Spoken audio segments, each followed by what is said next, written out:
Good morning, everyone, and welcome to another edition of our If You're Engineer, What Would You Do? Live interviews. We are now coming to a close of the interviews. We've only got a few left. So for everyone that's watching today and everyone that views on our YouTube channel when it gets uploaded, just a reminder, the entry deadline is the 23rd of March. So please send them in as soon as possible. Just before I came onto this call, we have massive delivery. We have hundreds of entries, which is fantastic. So keep sending them in. We can't wait to have a look and get them all graded. And for today's interview, we do have Professor Mohamed, who is from Canterbury Christ Church University.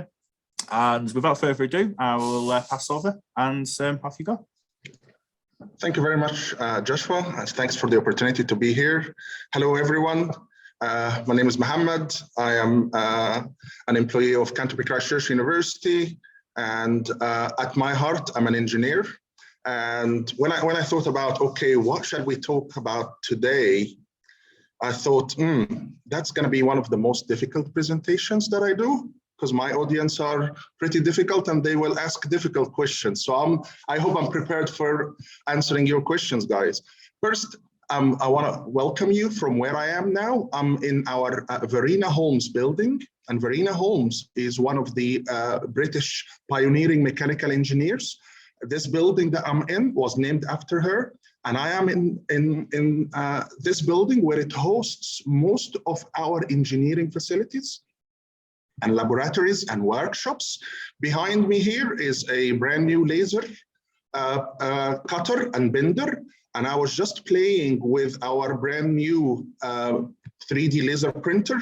And I was just looking at what we can print with a laser printer.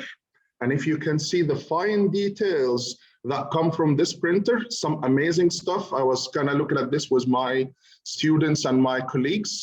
So we would love to extend an invitation to all of you to come and visit us. We'll show you around. Please wear your sneakers, because the building size is 17,200 square meters. This is the equivalent of 200 three-bedroom homes. So please accept our invitation and come and have a look. So let's get going. One of the things that I've always thought about, what makes a good engineer? Can anybody become an engineer? What do I have in me to be an engineer? And we know that engineering comes in different flavors.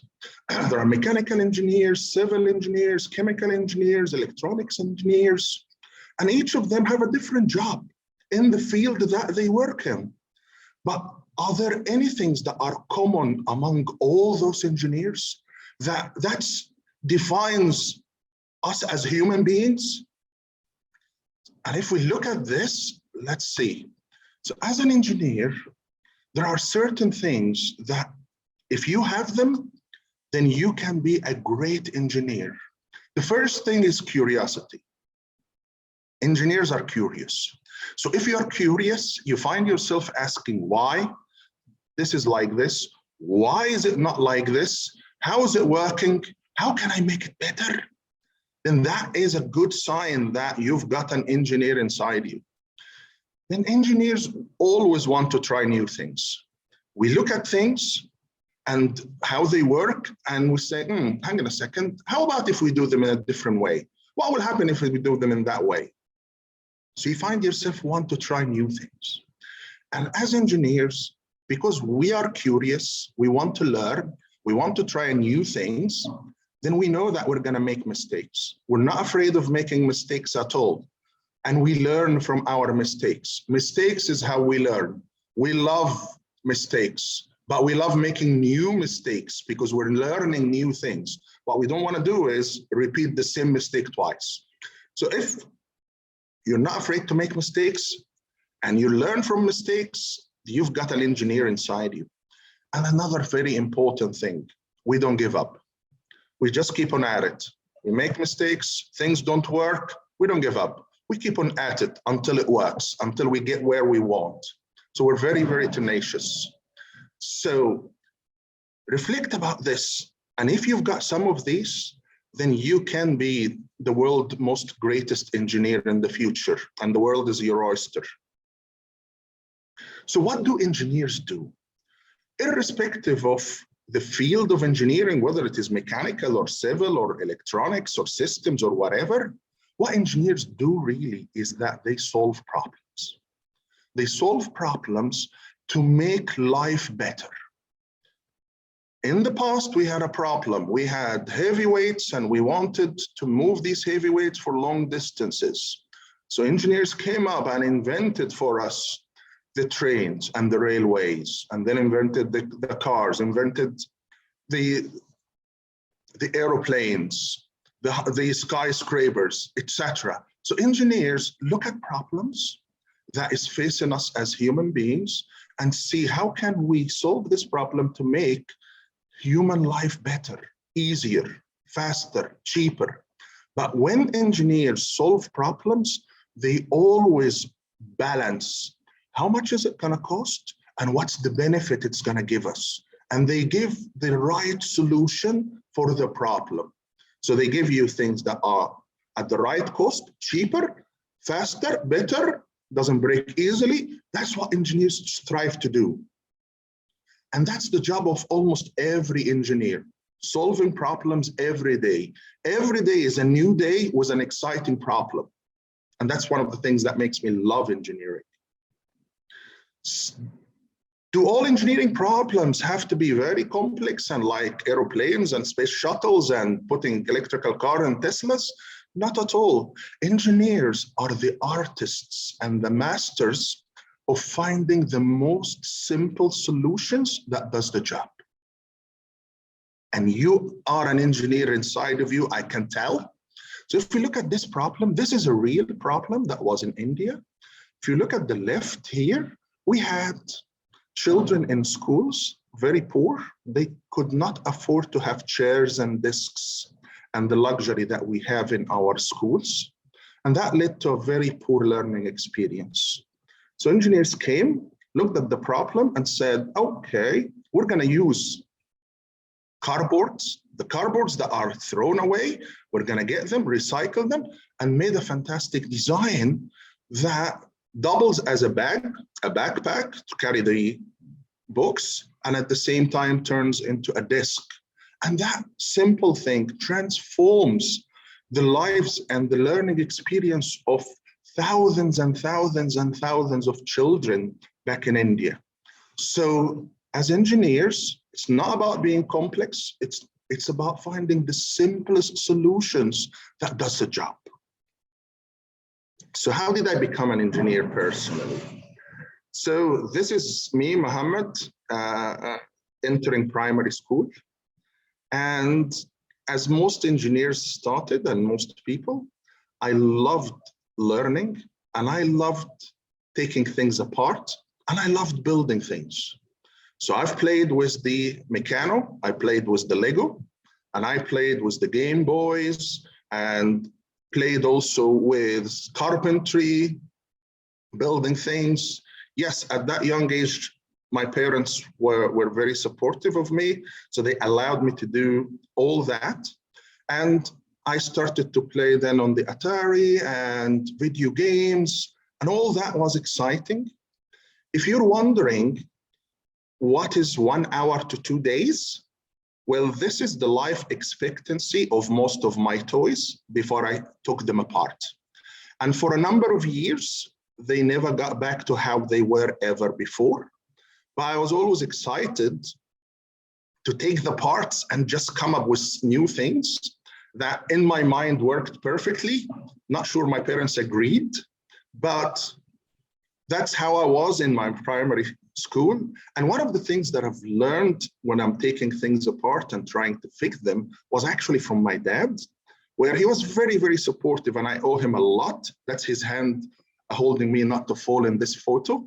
He's told me, Mohamed, how about if you enjoy playing the toy as it is for a little bit more? Just give it a chance. Play with it as it is and then take it apart. And then how about not to try to fix it if it's not broken? If it is working, why are you trying to fix it? And some of these things stuck in my mind for all my life. Now, moving from primary school to the end of primary school and starting for the secondary school, when I was 12 years old, When I reflect back, I think this was one of the years that really changed my life. That was the year where I got my first computer. It was a Texas Instruments TI-9948 home computer. And that changed my life when I think back. I just got hooked up on this computer ever since I got my hands on it.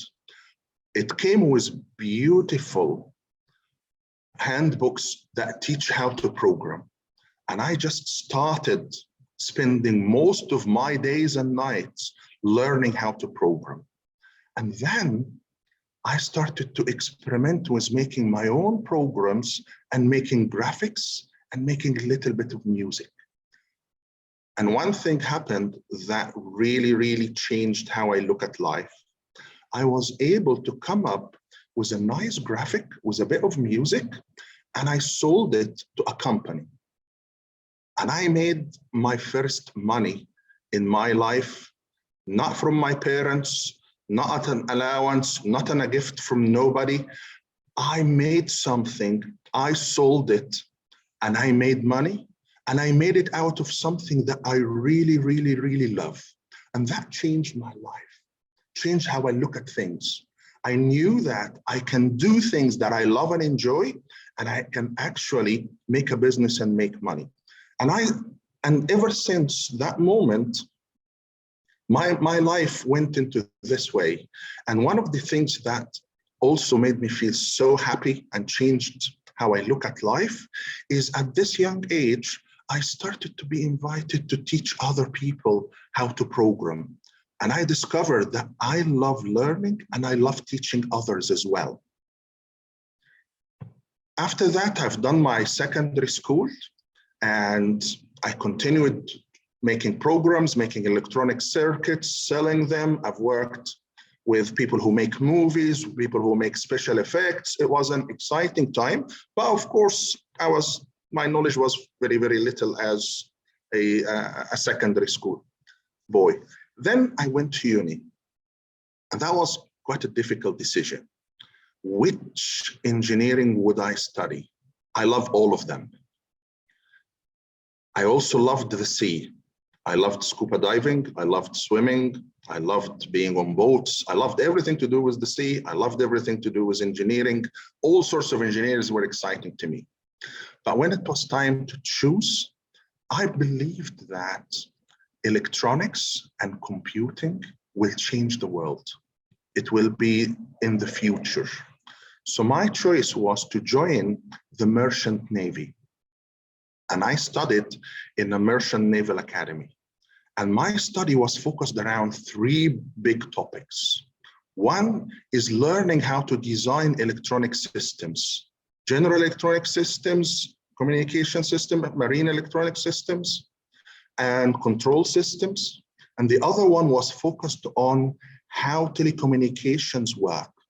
How do we move information from one point on Earth to the other Earth, whether it is voice or data or video? And the third aspect was really focused on how ships work and what control systems and what navigation systems are there. And I spent 5 exciting years at university doing my undergraduate. And I kept on, while I was uni, doing small jobs as well as an engineer or technician. I wasn't qualified engineer, as a technician in various things. But that was an exciting time. Once I finished university, I then went into the army for my military service. And I was assigned to the electronic warfare division. So my job was an electronic warfare specialist. And that was a very, very exciting time. I've learned a lot about the applications of electronics, communication, and computers to security applications. I still, to this day, remember fondly many, many things that I've learned and enjoyed. After finishing the army, it was time to now choose a career. And I stopped and reflected. What is it that I really like? I like teaching others. I like learning. I like being an engineer.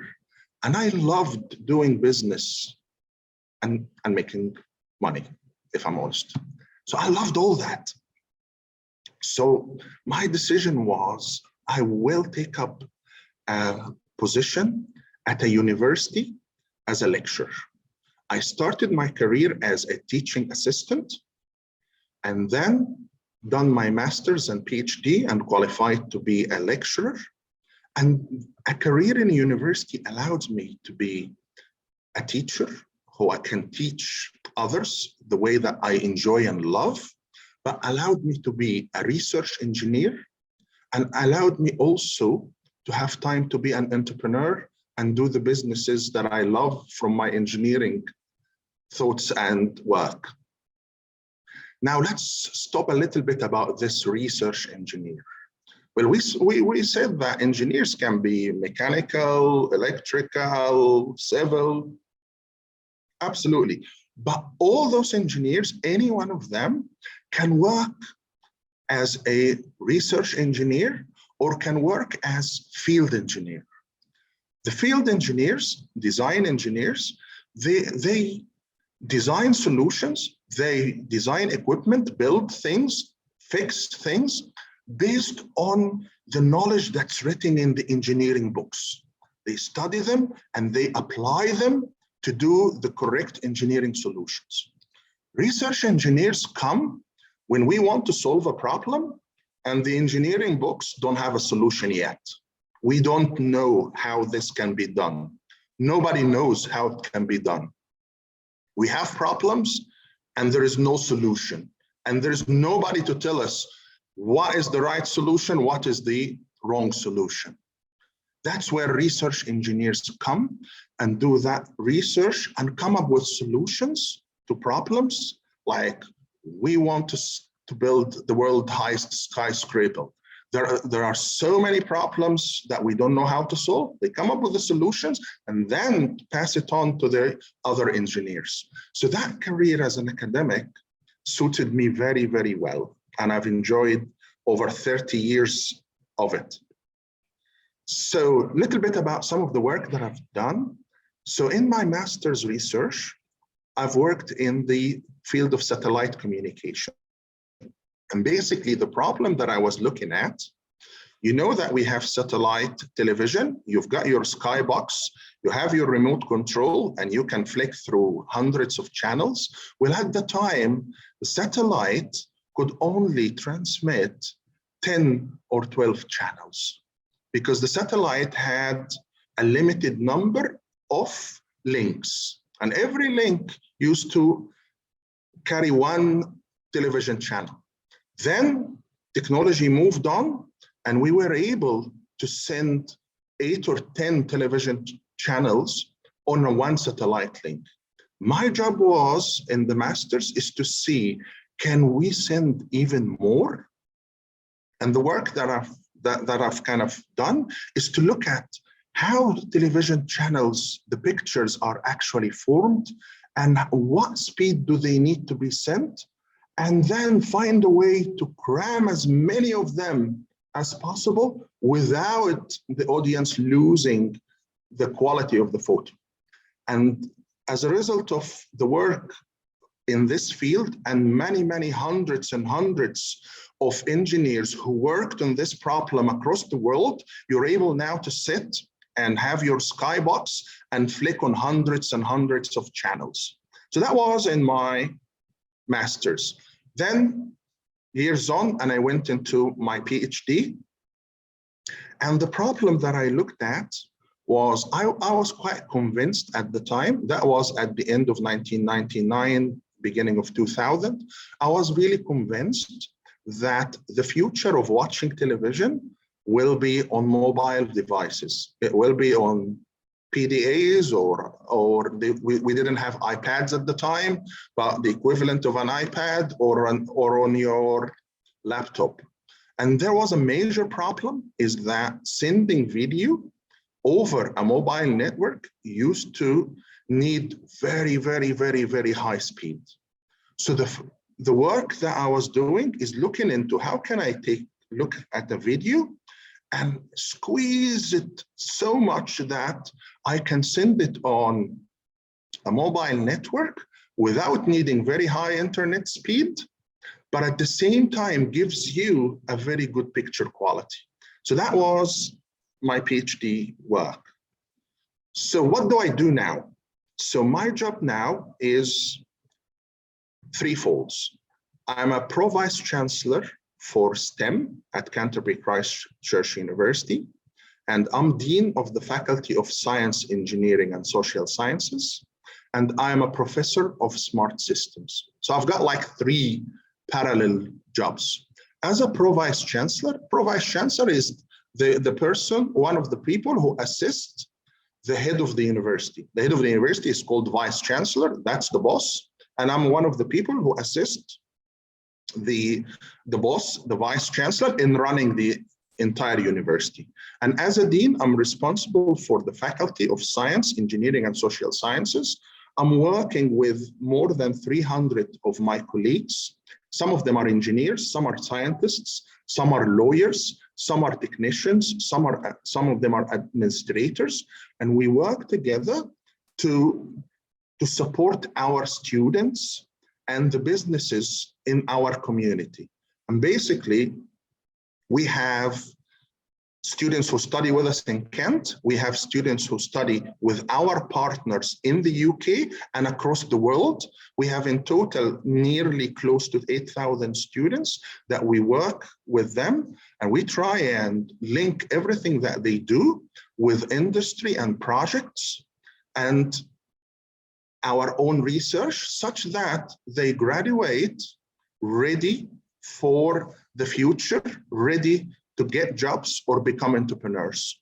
So that's part of my job. Now, I'll share with you one of the things that I'm involved with as a research engineer.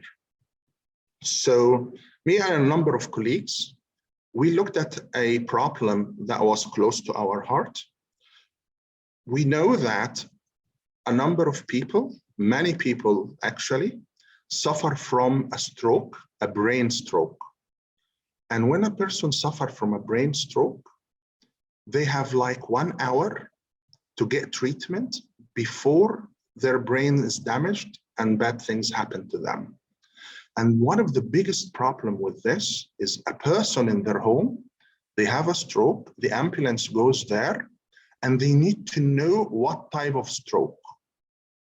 There is a stroke that is caused when the blood vessels in the head, in the brain, gets broken and there is bleeding. So that's a bleeding stroke. And there is another type where the opposite happens. The blood vessels get blocked by a blood clot. So it gets blocked and the brain doesn't get enough blood flow and oxygen. And both of them cause the patient brain to start and get damaged. And there is something called the golden hour. If we are able to know which type of stroke and give the patient the right medication, then it's likely that this patient will recover. But the problem is, if you give the patient the wrong medicine for the type of stroke, they die very quickly. So it's a very complex, sensitive thing. So the way that the ambulance goes, takes patients and take them to the hospital where they have a CT scan using big, expensive, bulky equipment. And it takes time, and normally the golden hour can pass. So what we're trying to do is to use the normal radio frequencies, the same ones that we use in our Wi-Fi signals, to put a brain scanner that can be put like a helmet around the brain. And that can scan the brain and then detect, is there a stroke or not? And if there is a stroke, what type of stroke it is. So that's something that I'm working with 2 of my colleagues. One of them is in the UK, one of them is actually in Saudi Arabia. So we work as a team almost across the world. We've done some good results, but there is a lot more to do yet.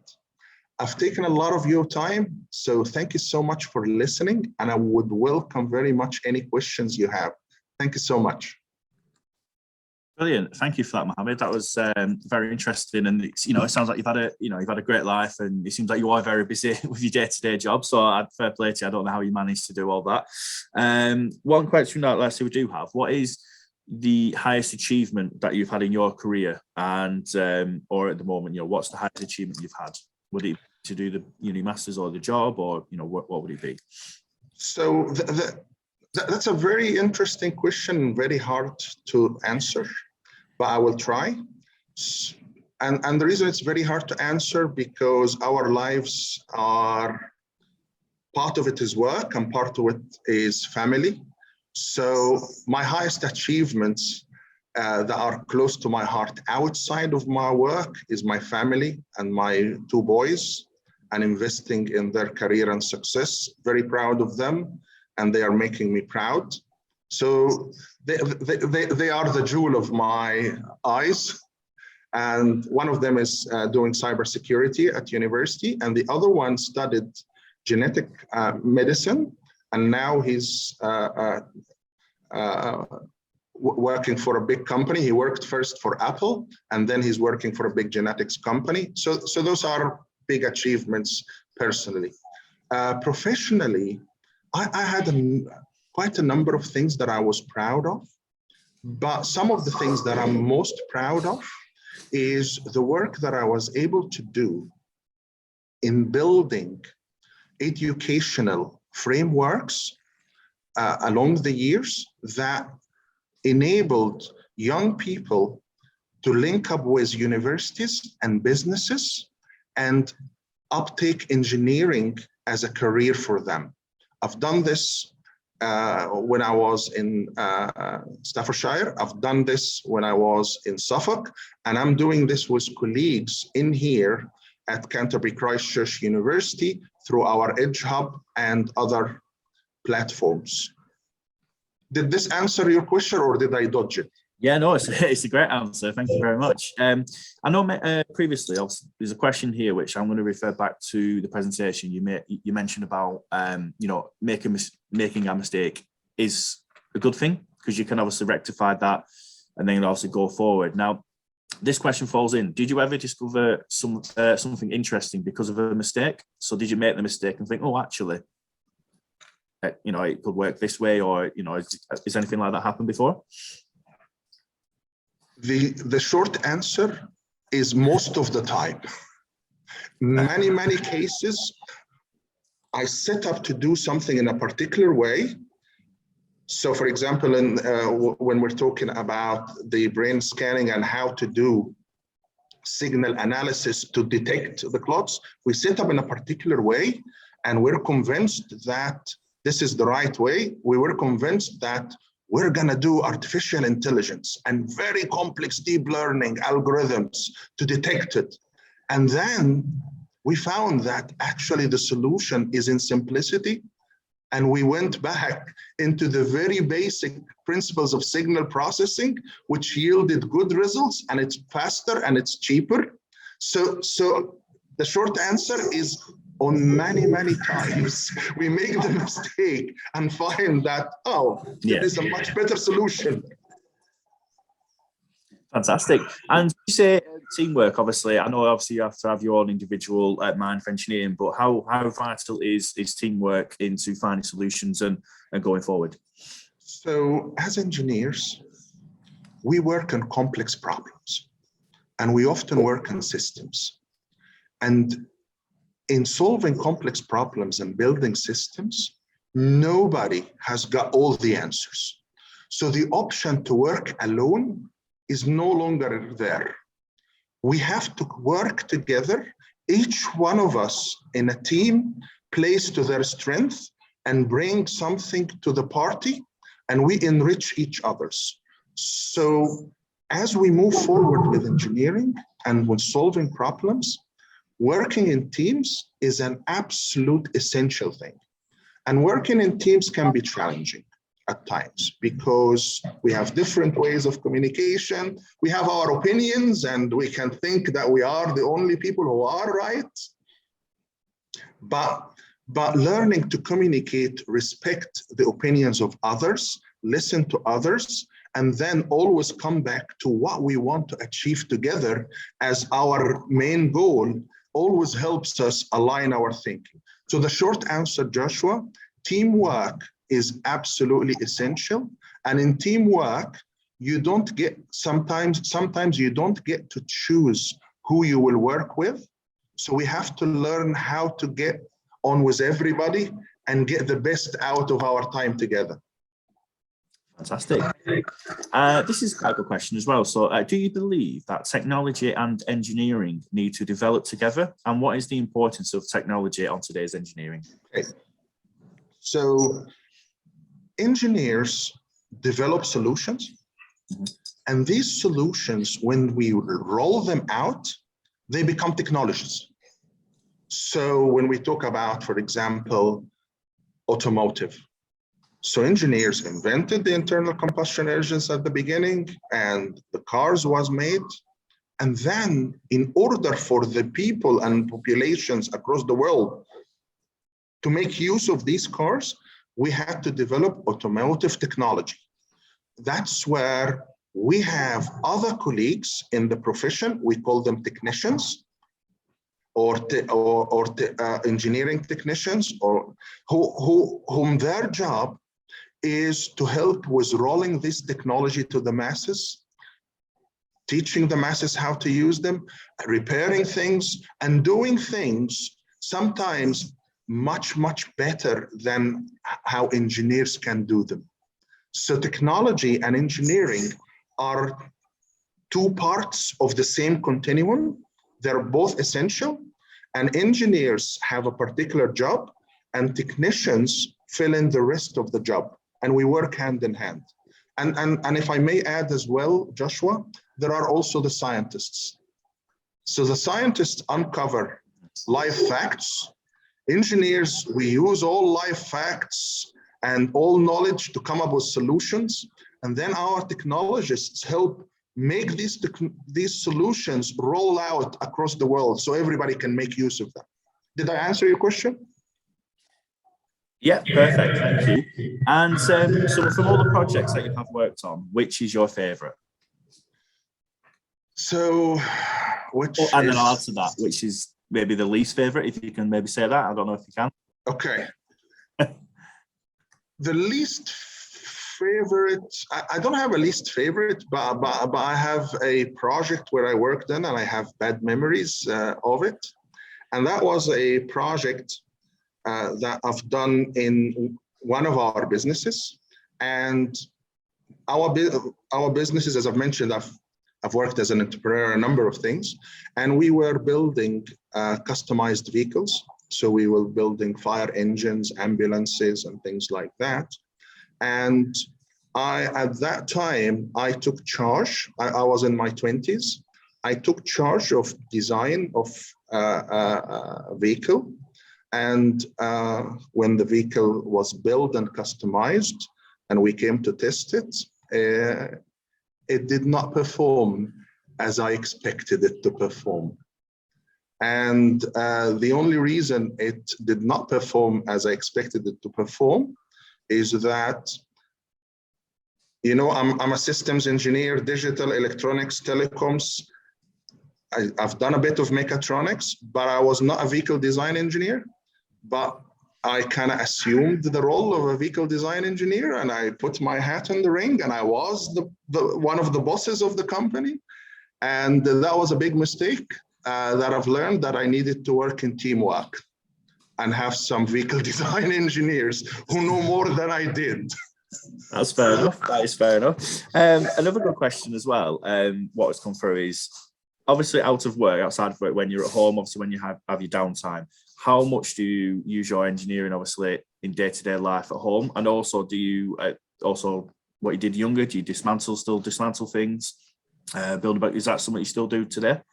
Well, I'm a DIY fanatic. So I do just about everything at home. As a youngster, I spent my time dismantling things, building things, and some of them, even as a youngster, was pretty useful. I've built things in the house, repaired things in the house. We had a new kind of seaside like chalet, and it had a roof. So I've worked with my uncle, and I've built a fantastic fancy stairwell from carpentry. I was in early secondary school at the time, but that carried on with me all my life. So I do most things with my hands, and I like automation and security systems. So you can come to the house and I'll know that you are approaching, and I can, when I wake up in the morning, the kettle will turn on by itself, knowing when I wake up. That kind of tinkering stuff I love to do. So engineering is really a big part of my life. Just doing things and fixing things. That's just part of who I am, and it's part of my hobbies as well. That's how I kind of unwind and enjoy things. Fair enough, thank you. Brilliant. Now, a question here, obviously, if you didn't take the career, obviously, of being towards an engineer, what would have you have done? Obviously, would you like to go on if another career path, or has it always been engineering, this type of focus since you was younger? To be honest, as a youngster, I was quite fascinated with the world of engineering. So it's the main thing that always was on my mind. I always wanted a career where I can always learn new things, and I can always tinker with things, play and experiment. And one of the things that drew me to engineering, Joshua, is the word engineering itself. I've asked people, what does engineer mean? And at that time, when I asked this question when I was young, we didn't have Wikipedia and we didn't have the internet. And it was when one of my kind of dad's friends explained to me, he was an engineer, and he says, okay, Mohammed, the word engineer comes from the Latin word ingenuity, and it's genius. So the word engineer is from ingenuity. It's a genius, creative individual. And that just got me hooked. I'm not a genius, but I wanted to be one. I'll do my best to try and be one. I'm not one at all, but that got me hooked. So I've always loved being in the engineering career. I couldn't imagine being anything else. Thank you. And so obviously, children that'll be, on today and watching this on YouTube, what, subjects at an early age do you have to focus on, or is it very, I think earlier it's more, especially when I was in school, engineering was, I just seen it as a man with a helmet, with a helmet on. I didn't think of engineering as what it actually is. So what subjects at school would be the ones that you take interest in to obviously go on to be an engineer? Or is it math, science, the generic ones, or is it other, So are you asking me what did I focus on when I was young, or what do I advise now? Both. Okay. Both. Yeah, if it's changed. When I was young, I loved very much science, and I was pretty good at it. It was very, very easy. And I had a very contentious relationship with mathematics. Sometimes I loved it, sometimes I hated it, depending on how good I was at it. And how good I was at it depended on whether it made sense to me or not. So I had a very contentious relationship with mathematics until I joined the university. And in there, the light bulb came, where I discovered that mathematics is the language that engineers use. And it's the tool that we use in engineering to solve problems. Then I fell in love with mathematics, and math became quite easy. But to be a good engineer, really, engineering is a very creative profession. And it's about solving problems for people. We don't solve problems for the sake of solving problems. We solve problems for people, to make people's life better. So as an engineer, you really should not lock yourself to any subject. You need to love your science and learn your math, but you need your English, because we need to communicate together.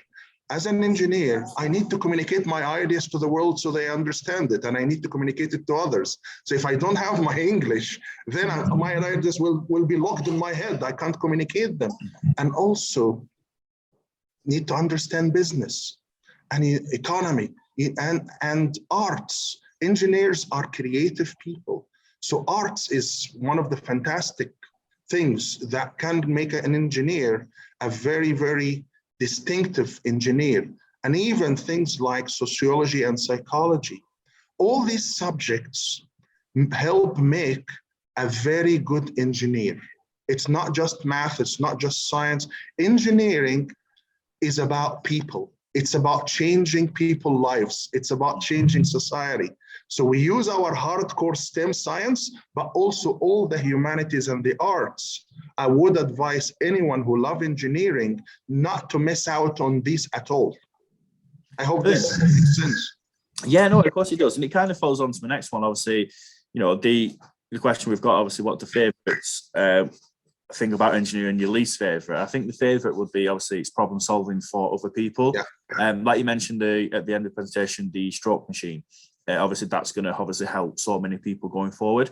So yeah, I mean, you know, how far along is that now? Is it something that obviously is in motion? Hopefully, we can get out there to a lot of hospitals, and is there any well, we are now still in experimental stage, and medical research takes quite a bit of time.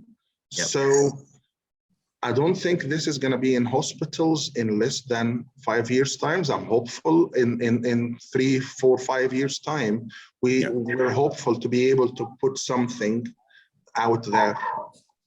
Brilliant. That's great. That'll be great. Obviously, when that comes in, I think that'll change a lot of lives and a lot of the way people look at it. That'll be fantastic. And I've got a really good question here. This is kind of obviously about you know, the support of family. How key is that, obviously, when you're young, trying to obviously go into engineering? Is, you know, having support of family really key as well? I owe a lot to my family and the support of my family. When I've mentioned to you the life expectancy of my toys before I dismantled them was from 1 hour to just a couple of days. If my family did not really support me, if they adopted the approach of punishing me, Mohamed, you're breaking this, we're not going to give you this, and I would have never been able to explore. So my family always believed in the power of learning and education to transform lives, and always supported me to learn. At the age of 12, when I got my first computer, the price of this computer was equivalent to my dad's salary in half a year. So that's what my family put for me to learn. Great, that's fantastic.